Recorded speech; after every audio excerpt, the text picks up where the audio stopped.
মুসা আলাইহিস সালাম আল্লাহকে জিজ্ঞাসা করছে, আল্লাহ আমার জান্নাতের বন্ধু কে? কয় কসাই।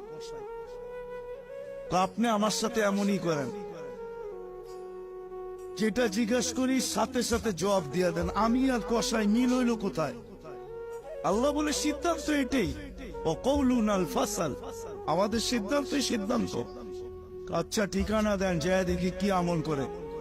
তো যায় দেখে কসাই।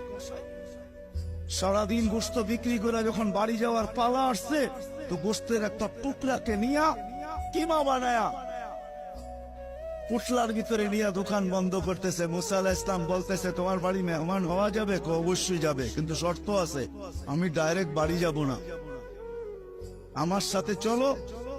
তো বলছে ঠিক আছে চললাম। যা ঢুকছে এক ঝুপড়ির ভিতরে, খুব পরিপাটি সুন্দর। কিচেনে যে ঢুকা রুটি বানাইছে, তরকারি পাক করছে, রুটিকে চুবাইছে তরকারির ভিতরে। তারপরে এক খুনখুনে বৃদ্ধাকে বুকে টেক লাগায় বসাইছে, পিঠ লাগায় বসাইছে, পিঠ বুকের সাথে লাগায় বসায় নেওয়ালা বানায় বানায় খাওয়াইতেছিল। মুসা আলাইহিস সালাম দেখতেছেন, কেননা ওনার অভিজ্ঞতা ছিল খিজির আলাইহিস সালামের সাথে বেশি প্রশ্ন করা, 3 প্রশ্নই ওয়াকাউ। আল্লাহর রাসূল বলছে, লাউ সাবারা মুসা লা আলিমনা কাসীরাম মিনাল খায়র। মুসা আলাইহিস সালাম যদি আরেকটু ধৈর্য ধরতেন, তাহলে আমরা আরো তথ্য জানতে পারতাম। তো উনি বুঝে গেছেন চুপ থাকাই ভালো, কিচ্ছু জিজ্ঞাসা করেন নাই। যখন খাওয়া দাওয়া শেষ, পরিপাটি শেষ, সোয়া দিয়া এখন বলতেছে, পাশেই আমার বাড়ি, চলো আমার বাড়িতে মেহমান থাকবে। এখন আর চুপ থাকতে পারেন না। তো বলতেছে, শোনো এই বৃদ্ধা কে? আমার মা। সকালে যখন যাই তো পরিপাটি করা যাই, খেদমত করা যাই, বিকালে যখন আসি তো আগে মার খেদমত করি, তারপরে নিজের ঘরে যাই। তো বুঝলাম, কিন্তু তুমি খেদমত করার পরে মা জানি হাত উঠে কি বললো? খুনখুনে বৃদ্ধা, তো দাঁত নাই। দূর, বাদ দাও পাগল মা। যখনই খেদমত শেষ করি তো হাত উঠায় বলে, আমাকে মুসার, আমার সন্তানকে আল্লাহ জান্নাতে মুসা আলাইহিস সালামের সাথী বানায় দিয়েন। তো মুসা আলাইহিস সালাম চিৎকার দিয়া বলতেছে, মা পাগল না,